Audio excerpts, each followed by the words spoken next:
Habemus Papa.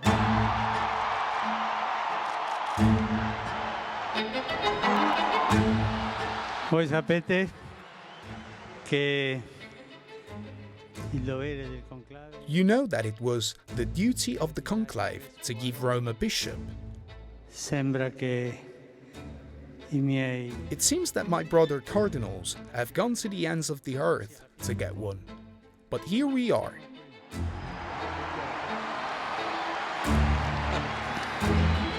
vi ringrazio l'accoglienza. I thank you for your welcome.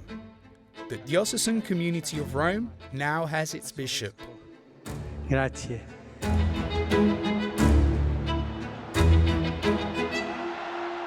When Pope Francis addressed the faithful for the first time shortly after his election, many were surprised at how much he emphasized his role as the Bishop of Rome.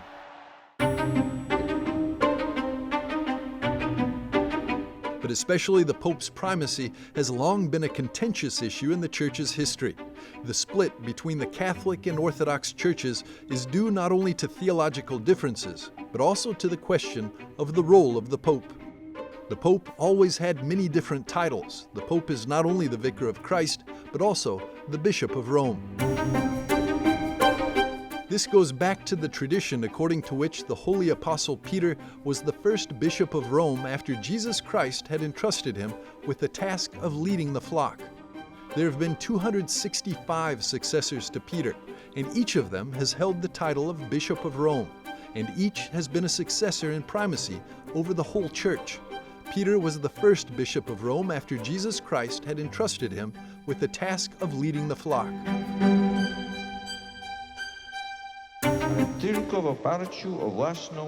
29 years ago, John Paul II urged a reflection on the nature and exercise of papal primacy. In response, the Vatican presented a study document on June 13, 2024, titled The Bishop of Rome, Primacy and Synodality in Ecumenical Dialogues and Responses to the encyclical Ut Unum Sint. This document, issued by the Dicastery for Promoting Christian Unity, examines the ongoing dialogue between Christian churches regarding the role of the Pope and the exercise of his ministry.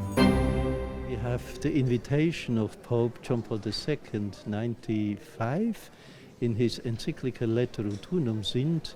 He has invited all the churches to enter in a dialogue with him for finding a form of the primacy which not be an obstacle in the future. Despite the many churches and Christian denominations today, theological experts have acknowledged the necessity of a unifying ministry at the universal level. Is the balance between primacy and synodality.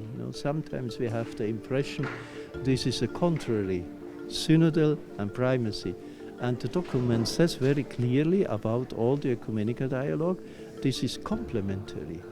We don't have a synodality without primacy, and we don't have primacy without synodality.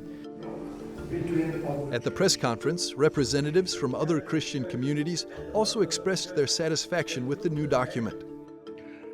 As the personal representative of the Archbishop of Canterbury, I am delighted that one of the most comprehensive and detailed responses to St. John Paul II's invitation in Ut Unum Sint was given by the House of Bishops of the Church of England in 1997.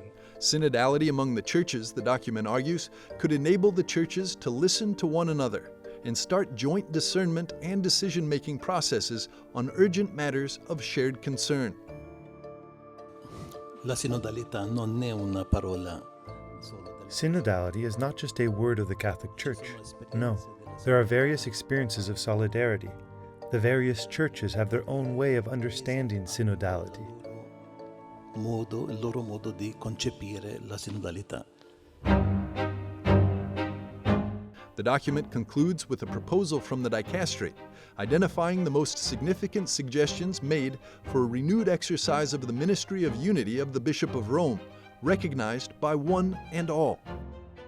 Last month, the Holy Father, Pope Francis, mentioned the role of the Bishop of Rome and used the words of Pope Gregory the Great, describing him as the servant of the servants of God.